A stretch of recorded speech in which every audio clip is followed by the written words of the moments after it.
नमस्कार दोस्तों।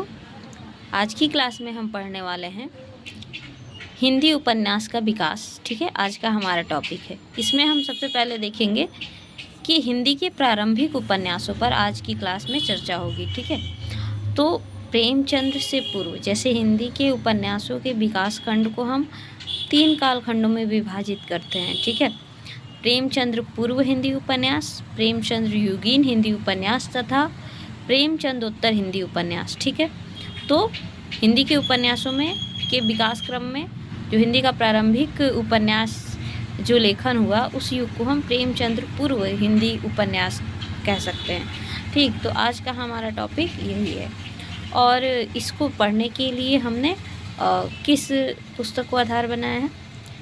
जो हिंदी गद्य का इतिहास है, हिंदी गद्य साहित्य का इतिहास, रामचंद्र तिवारी की जो पुस्तक है, उस महत्वपूर्ण पुस्तक से हम समझेंगे प्रेमचंद्र पूर्व हिंदी उपन्यासों को। तो आइए देखते हैं। तो जैसा मैंने बताया कि हिंदी के उपन्यास के विकास क्रम में उसके कालखंड को 3 भागों में बांट देते हैं: प्रेमचंद पूर्व हिंदी उपन्यास, प्रेमचंद युगीन हिंदी उपन्यास तथा प्रेमचंदोत्तर हिंदी उपन्यास। तो प्रेमचंद पूर्व के हिंदी उपन्यासों की बात करें तो सबसे पहले जो हिंदी उपन्यास का विकास प्रारंभ हम देखते हैं, वैसे तो शुक्ल जी ने माना है कि हिंदी का प्रथम उपन्यास, जो कि अंग्रेजी ढंग से लिखा गया हिंदी का प्रथम उपन्यास है, वो कौन सा है? परीक्षा गुरु है। ठीक है, लाला श्रीनिवास दास द्वारा लिखा गया। ठीक है, परीक्षा गुरु।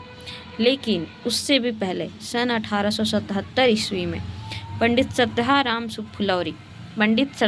फुलौरी ने भाग्यवती नामक सामाजिक उपन्यास लिखा था और यहाँ से लेकर के सन 1918 ईस्वी, यानी कि जब प्रेमचंद्र जी ने सेवा सदन उपन्यास लिखा, ठीक है, इसके बीच का जो समय है, यानी 1877 ईस्वी से लेकर के 1918 ईस्वी तक, यह जो समय है वह जो है प्रेमचंद्र पूर्व हिंदी उपन्यास का समय सीमा है। ठीक है, तो सन 1877 ईस्वी में पंडित श्रद्धाराम फुलौरी ने भाग्यवती नामक उपन्यास लिखा और इसकी बहुत ही प्रशंसा हुई उन दिनों। हालांकि यह अंग्रेजी ढंग का मौलिक उपन्यास नहीं था, लेकिन विषय वस्तु की नवीनता की दृष्टि से इसे हिंदी का प्रथम आधुनिक उपन्यास कहा जा सकता है। ठीक है, तो अब हम देखते हैं कि हालांकि बाद में शुक्ल जी ने हिंदी का पहला उपन्यास परीक्षा गुरु को माना है। ठीक, हिंदी उपन्यास रचना की प्रेरणा जो है बंगला साहित्य से मिली।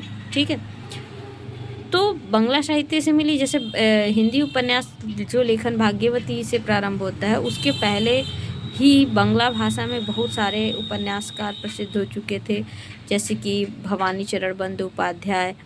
ठीक है, उसके बाद हम देखते हैं तो टेकचंद्र ठाकुर। ठीक, या फिर इसके बाद हम देखते हैं कि बंकिम चंद्र। ठीक है, इस तरह के बंगला भाषा में उपन्यासकार प्रसिद्ध हो चुके थे और उनकी रचनाएं भी। तो हिंदी उपन्यासों के लिए बंगला साहित्य प्रेरणा रहा, लेकिन स्वयं बंगला साहित्य ने अपने उपन्यास रचना की प्रेरणा कहाँ से ली?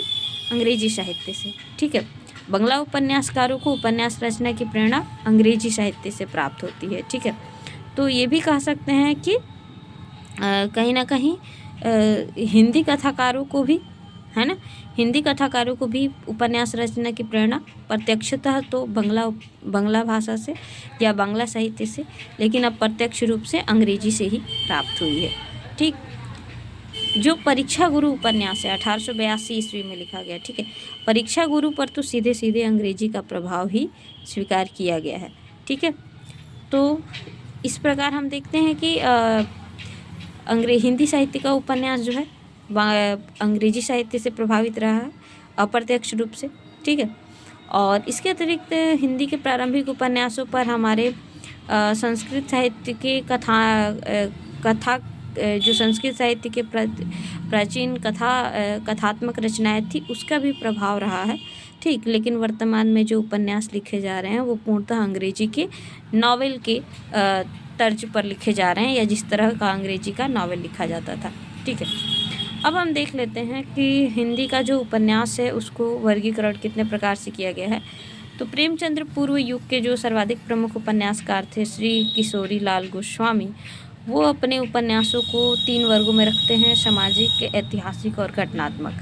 ठीक है, तो इसी आधार पर हम देखते हैं तो प्रेमचंद युग के जो रचनाएं हैं, जितने भी उपन्यास लिखे गए प्रेमचंद्र पूर्व युग के, उसको भी 3 प्रमुख वर्गों में रखा जा सकता है। ठीक है, प्रेमचंद्र पूर्व उपन्यास साहित्य प्रमुखतः 3 वर्गों में रखा जा सकता है, सामाजिक, ऐतिहासिक और घटनात्मक। तो सामाजिक, ऐतिहासिक और घटनात्मक 3 तरह के उपन्यास लिखे गए। घटनात्मक उपन्यासों में भी 3 वर्ग देखे जा सकते हैं। घटनात्मक उपन्यासों में अयारी, तिलस्मी अयारी उपन्यास लिखे गए, जासूसी उपन्यास लिखे गए और साहसिक, चित्र विचित्र घटनात्मक उपन्यास लिखे गए। तो कुल मिला के मुख्य रूप से 3 वर्ग हैं, सामाजिक, ऐतिहासिक और घटनात्मक। तो सबसे पहले हम घटनात्मक उपन्यासों की चर्चा कर लें। तो कौन कौन से महत्वपूर्ण सबसे पहले हम सामाजिक उपन्यासों को देखेंगे प्रेमचंद्र पूर्व के। तो प्रेमचंद पूर्व सामाजिक उपन्यासों में कौन कौन से प्रसिद्ध रहे हैं? पंडित श्रद्धाराम फुल्लौरी की रचना भाग्यवती, जो कि 1877 ईस्वी की रचना है। इसके बाद पंडित बाल कृष्ण भट्ट के 2 उपन्यास, नूतन ब्रह्मचारी, जो कि 1886 में आता है, और 100 अजान एक सुजान, जो कि 1892 ईस्वी में आता है। ठीक, ये दोनों बालकृष्ण भट्ट के। इसके बाद ठाकुर जगमोहन सिंह का श्यामा स्वप्न 1888 ईस्वी में। ठीक है, इसके बाद लाला श्रीनिवास दास का बहुचर्चित उपन्यास, बहुचर्चित और अंग्रेजी ढंग का, जिसको शुक्ल जी ने अंग्रेजी ढंग का हिंदी में पहला उपन्यास माना है, वो है परीक्षा गुरु 1882 ईस्वी में। ठीक है, इसके बाद जैसा मैंने बताया कि इसको निश्चित रूप से हिंदी का प्रथम अंग्रेजी ढंग का मौलिक उपन्यास कहा गया है और यह उपन्यास सर्वाधिक चर्चित है। इसमें दिल्ली के एक कल्पित रईस पात्र लाला मदन मोहन का वर्णन है और इस प्रकार से किस तरह से उस समय का रईस वर्ग जो था किस तरह भोग विलास में डूबा हुआ था या पथभ्रष्ट हो गया था। ठीक, तो उसको उसका मित्र जो है पुनः उसको सही रास्ते पर ले आता है, लाला ब्रज किशोर। यह एक शिक्षाप्रद उपदेशात्मक उपन्यास है। ठीक है, काफ़ी चर्चित रहा। ठीक है, परीक्षा गुरु। उसके बाद हम अगला उपन्यास देखते हैं, पंडित लज्जाराम मेहता द्वारा लिखा गया उपन्यास कौन सा है? धूर्त रसिक लाल। ठीक है, 1889 ईस्वी में। उसके बाद उनका ही उपन्यास स्वतंत्र रमा परतंत्र लक्ष्मी 1899। इसके बाद आदर्श दंपति 1904, बिगड़े का सुधार अथवा सती सुख देवी 1907 तथा आदर्श हिंदू 1914। ये उनके लज्जाराम मेहता के प्रसिद्ध उपन्यास हैं। ठीक, इसके बाद हम देखते हैं श्री राधा कृष्ण दास की उपन्यास। राधा कृष्ण दास का उपन्यास सर्वाधिक चर्चित रहा निसहाय हिंदू 1830 ईस्वी में। निसहाय हिंदू नामक उपन्यास जो है मुख्यतः गोवध निवारण की भावना से प्रेरित होकर लिखा गया सामाजिक उपन्यास है। इसके बाद श्री किशोरीलाल गोस्वामी, जो कि प्रेमचंद्र पूर्व युग के सर्वाधिक महत्वपूर्ण उपन्यासकार हैं। इन्होंने सामाजिक, ऐतिहासिक उपन्यास लिखे, साथ साथ तिलस्मी उपन्यास भी लिखे हैं। ठीक है, तो किशोरीलाल गोस्वामी के जो उपन्यास महत्वपूर्ण है सामाजिक, वो कौन कौन से हैं? त्रिवेणी व सौभाग्य श्रेणी, लीलावती व आदर्श सती, स्वर्गीय कुसुम व कुसुम कुमारी, राजकुमारी, चपला व नव्य समाज, पुनर्जन्म व सौतिया डाह, माधव व मदन मोहनी, अंगूठी का नगीना। ठीक है, ये कुछ उनके महत्वपूर्ण उपन्यास हैं, सामाजिक उपन्यास। इनके उपन्यासों को देखेंगे तो इनके उपन्यासों के 2 नाम मिलते हैं, आप देख सकते हैं, जैसे पुनर्जन्म व सौतिया डाह, यानी एक ही उपन्यास के 2 नाम वा या अथवा लगा करके वो दिया करते थे। ये भी एक खास चीज़ हमें देखने को मिलती है। ठीक, इनके अन्य सामाजिक उपन्यासों में हम देखेंगे किशोरीलाल गोस्वामी के तो प्राणयनी परिणय, ठीक, सुख सरवरी, प्रेममयी, चंद्रावती व कुल्टा कुतूहल, ठीक है, और लावण्यमयी, ये सब भी इनके सामाजिक उपन्यास हैं। ठीक है, इसके बाद हम देखते हैं किशोरीलाल गोस्वामी के बाद हम देखें तो भुवनेश्वर मिश्र राइटर हुए, इनका उपन्यास घराऊ घटना। ठीक है, और जैनेन्द्र किशोर का उपन्यास गुलेनार। ठीक है, इसके बाद हम देखते हैं श्री अयोध्या सिंह उपाध्याय हरिऔध, जो वैसे तो मुख्यतः द्विवेदी युग के कवि होते हैं, लेकिन उससे पहले वो उपन्यास लिख चुके थे। तो श्री अयोध्या सिंह उपाध्याय हरिऔध का उपन्यास जो है ठेठ हिंदी का ठाठ, या देवबाला रहस्य, ठेठ हिंदी का ठाठ या देवबाला रहस्य 1899 ईस्वी में लिखा गया। और अधखिला फूल उपन्यास 1907 में लिखा गया। ठीक है, तो ये दोनों ही सामाजिक उपन्यास हैं। इसके बाद हम देखते हैं ब्रजनंदन सहाय। ब्रजनंदन सहाय का उपन्यास सौंदर्योपासक। ठीक है, सौंदर्योपासक की रचना 1912 ईस्वी में। और राधाकांत, ये भी इनका उपन्यास है 1918 ईस्वी। ठीक है, तो इसके बाद मनन द्विवेदी उपन्यासकार हुए। तो मनन द्विवेदी के दो उपन्यास हैं, रामलाल तथा कल्याणी। ठीक, ये जितने भी उपन्यास हमने देखा वो प्रेमचंद्र पूर्व युग के सामाजिक उपन्यास। अब हम देखें प्रेमचंद्र पूर्व युग के ऐतिहासिक उपन्यासों में। तो प्रेमचंद पूर्व युग में ऐतिहासिक उपन्यास तो बहुत अधिक नहीं लिखे गए, फिर भी इसमें सर्वाधिक प्रसिद्ध नाम जो आता है किशोरीलाल गोस्वामी का। ठीक, ये सबसे महत्वपूर्ण उपन्यासकार हैं प्रेमचंद पूर्व युग के, और इन्होंने हर तरह के उपन्यास लिखे। तो ऐतिहासिक उपन्यास भी लिखे इन्होंने। तो इनके ऐतिहासिक उपन्यासों में है किशोरीलाल गोस्वामी में इनके ऐतिहासिक उपन्यास है तारा व छात्रकुल कमलनी। ठीक है, इसके बाद कनक कुसुम व मस्तानी। उसके बाद सुल्तान रजिया बेगम व रंगमहल में हलाहल। ये महत्वपूर्ण उपन्यास है, सुल्तान रजिया बेगम व रंगमहल में हलाहल। इसके बाद हृदय हारड़ी व आदर्श रमड़ी। ठीक, लवंग लता व आदर्श बाला। ठीक, मल्लिका देवी व बंग सरोजनी। ठीक है, सोना और सुगंध व पन्नाबाई। गुलबहार व आदर्श मार्त प्रेम। ठीक है, लखनऊ की कब्र व शाही महल नामा। ठीक है, शाही महल सरा। ये उपन्यास हैं किशोरीलाल गोस्वामी के ऐतिहासिक उपन्यास। ठीक है, इसके बाद हम देखते हैं ऐतिहासिक उपन्यासों में एक महत्वपूर्ण नाम आता है मथुरा प्रसाद शर्मा का। इनका ऐतिहासिक उपन्यास है नूरजहाँ बेगम। नूरजहाँ बेगम का जो नूरजहाँ बेगम व जहांगीर 1905 का ये उपन्यास है। ठीक, इस उपन्यास की सबसे बड़ी विशेषता ये है कि इसमें इतिहास अधिक है, कल्पना कम है। ठीक है, यानी नूरजहाँ बेगम के जीवन को आधार बनाकर मथुरा प्रसाद शर्मा द्वारा लिखा गया नूरजहाँ बेगम उपन्यास। ठीक है, तो ये ऐतिहासिक उपन्यास।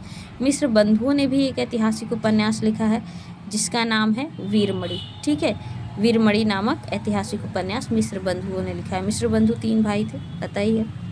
इसके बाद हम देखते हैं घटनात्मक उपन्यास जो 3 तरह के हैं। तिलस्मी अयारी हैं, इसमें जासूसी उपन्यास भी है, फिर रोमांचक घटना प्रधान उपन्यास भी है।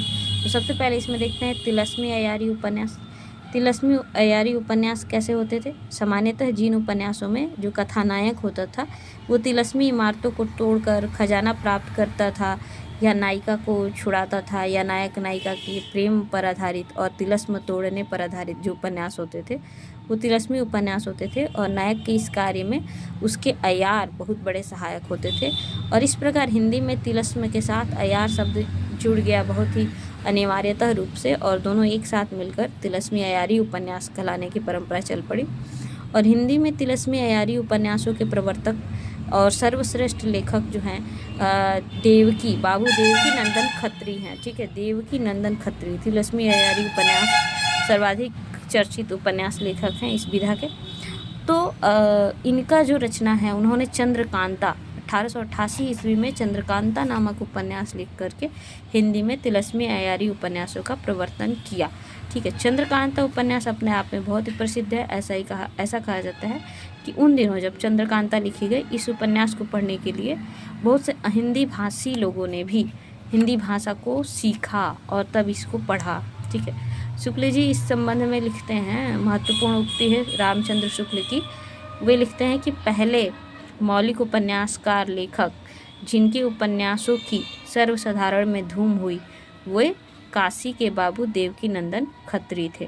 ठीक है, खत्री जी के चंद्रकांता उपन्यास का हिंदी साहित्य में अभूतपूर्व स्वागत हुआ। ठीक, और इससे उत्साहित होकर उन्होंने और भी तिलस्मी अयारी उपन्यास लिखे, जैसे कि चंद्रकांता संतति 24 भागों में, नरेंद्र मोहिनी, ठीक है, वीरेंद्र वीर, कुसुम कुमारी और भूतनाथ उपन्यास। तो भूतनाथ उपन्यास अधूरा रह गया, जिसको बाद में चल के उनके पुत्र देवकी नंदन खत्री के पुत्र दुर्गा प्रसाद खत्री ने पूरा किया। ठीक, तो देवकी नंदन खत्री के बाद तिलस्मी उपन्यासों में दूसरा नाम आता है श्री हरे कृष्ण जौहर का। श्री हरि कृष्ण जौहर ने जो तिलस्मी अयारी उपन्यास लिखे हुए हैं कुसुमलता, भयानक भ्रम, नारी पिचास, मयंक मोहिनी, वामाया महल, जादूगर, कमल कुमारी, निराला नकाबपोश, भयानक खून आदि। ठीक है, इसके बाद जो है किशोरी लाल गोस्वामी ने भी एक तिलस्मी उपन्यास लिखा है जिसका नाम है तिलस्मी शीश महल। ठीक, और फिर बाबू देवकीनंदन खत्री के पुत्र बाबू दुर्गा प्रसाद खत्री ने अपनी पिता की परंपरा को आगे बढ़ाया और उन्होंने उनके अधूरे उपन्यास भूतनाथ को पूरा किया और उन्होंने एक मौलिक उपन्यास भी लिखा तिलस्मी अयारी उपन्यास जिसका नाम है रोहतास मठ। ये भी काफ़ी चर्चित हुआ। इसके बाद हम बात करते हैं तिलस्मी अयारी उपन्यासों के बाद आता है जासूसी उपन्यास। जासूसी उपन्यासों में हम देखते हैं 19वीं सदी में अंग्रेजी साहित्य में सर आर्थर कॉनन डॉयल जो है जासूसी उपन्यास के बहुत ही लोकप्रिय लेखक हुए। ठीक, और अंग्रेजी से इसका प्रभाव बांग्ला में भी पड़ा और जासूसी उपन्यास बांग्ला में भी लिखा जाने लगा और वहाँ से फिर गोपाल राम गहमरी जी प्रभावित हुए। उन्होंने गोपाल राम गहमरी ने बांग्ला के एक उपन्यास हीरे का मोल उसको अनुदित किया। ठीक है, जो कि एक जासूसी उपन्यास था और इसे पाठकों ने पसंद किया, तो इससे उत्साहित होकर उन्होंने गहमर से, जो कि उनका क्षेत्र था, गहमर से उन्होंने जासूस नामक एक मासिक पत्रिका निकाला 1900 ईस्वी में। तो गोपाल राम गहमरी ने जासूस नामक मासिक पत्रिका निकाला सन 1900 में और इसी पत्रिका में वे निरंतर जासूसी उपन्यास लिखते रहे और उन्होंने लगभग 200 जासूसी उपन्यास लिखे गोपाल राम गहमरी ने। ठीक है, और उनके उपन्यासों में कुछ महत्वपूर्ण उपन्यास हैं अद्भुत लाश, ठीक है, गुप्तचर, बेकसूर को फांसी, सरकटी लाश, खूनी कौन, ठीक, गुनाह की बेकसूर की फांसी, सरकटी लाश, खूनी कौन, बेगुनाह का खून, जमुना का खून, डबल जासूस, मायाविनी, चक्करदार चोर, जासूस की भूल, भयंकर चोरी, जादूगरनी मनोला, मालगोदाम में चोरी, जासूस की चोरी, ठीक है, अद्भुत खून, जासूस पर जासूसी, डांके का डांका, जासूस चक्कर में, खूनी का भेद, इंद्रजालिक जासूस, लाइन पर लाश, किले में खून, भोजपुरी का ठग, गुप्त भेद, जासूस की अयारी, ये सभी जासूसी उपन्यास गोपाल राम गहमरी के। ठीक, गोपाल राम गहमरी के बाद श्री रामलाल वर्मा ने भी लिखा जासूसी उपन्यास जैसे चालाक चोर, जासूस के घर, खून, जासूसी कुत्ता, 80,000 की चोरी। ठीक, इसके अतिरिक्त किशोरीलाल गोस्वामी ने भी कुछ जासूसी उपन्यास लिखे जैसे जिंदे की लाश नाम से। ठीक, उसके बाद जयराम दास गुप्त हुए, उन्होंने लिखा लंगड़ा खूनी, काला चांद। इसके बाद राम प्रसाद लाल ने लिखा हम्माम का मुर्दा। ये कुछ जासूसी उपन्यास हैं। इसके बाद घटनात्मक उपन्यासों में अद्भुत घटना प्रधान उपन्यास भी लिखे गए जो कि तिलस्मी अयारी और जासूसी उपन्यासों की तरह ही मनोरंजक प्रधान उपन्यास थे। इसमें सर्वाधिक चर्चित अंबिका दत्त व्यास का उपन्यास है जो कि भारतेंदु युग के प्रसिद्ध लेखक थे। अंबिका दत्त व्यास, उन्होंने लिखा आश्चर्य वृतांत। ठीक, और इस परंपरा को गति दिया। किस परंपरा को? अद्भुत घटना प्रधान उपन्यास लिखने में अंबिका दत्त व्यास ने लिखा आश्चर्य वृतांत। ठीक, और इसी प्रकार अन्य उपन्यासकारों में दुर्गा प्रसाद खत्री ने लिखा प्रतिशोध नाम से। ठीक, और लाल पंजा, रक्तमंडल आदि नामों से दुर्गा प्रसाद खत्री ने लिखा। तो ये कुछ प्रसिद्ध उपन्यास हैं। तो किस किस तरह के उपन्यास प्रेमचंद्र पूर्व युग में लिखे गए?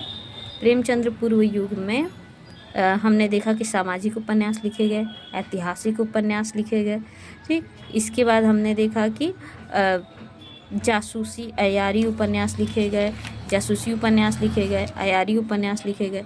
ठीक, तो ये कुछ महत्वपूर्ण और उपन्यास के प्रकार थे जो कि हमको प्रेमचंद्र पूर्व युग में मिलते हैं। ठीक, और प्रेमचंद्र के आने से हिंदी साहित्य में क्या बदलाव हुआ कि जितने भी मनोरंजन प्रधान या काल्पनिक रचनाएं लिखी जाती थी, प्रेमचंद्र ने उससे इतर, ठीक है, सामाजिक उपन्यास, सामाजिक यथार्थ और आदर्श पर आधारित उपन्यास लेखन शुरू किया। और प्रेमचंद के आने के बाद हिंदी उपन्यास के क्षेत्र में एक अभूतपूर्व बदलाव हमें देखने को मिलता है और उनका सेवा सदन उपन्यास, ठीक है, सामाजिक जागृति का वाहक बनता है। और इसके बाद से जितने उपन्यास लिखे गए वो सामाजिक जीवन को आधार बनाकर, सामाजिक यथार्थ को आधार बना करके लिखे गए। ठीक है, और प्रेमचंद्र प्रगतिवादी परंपरा के लेखक थे। तो इसके आगे की क्लास में हम प्रेमचंद्र युगीन उपन्यासों पर चर्चा करेंगे। ठीक, आज की क्लास में बस इतना ही। इसी तरह के महत्वपूर्ण परीक्षा उपयोगी तथ्यों को जानने के लिए, पढ़ने के लिए चैनल से जुड़े रहिए। चैनल को लाइक और सब्सक्राइब कीजिए। धन्यवाद।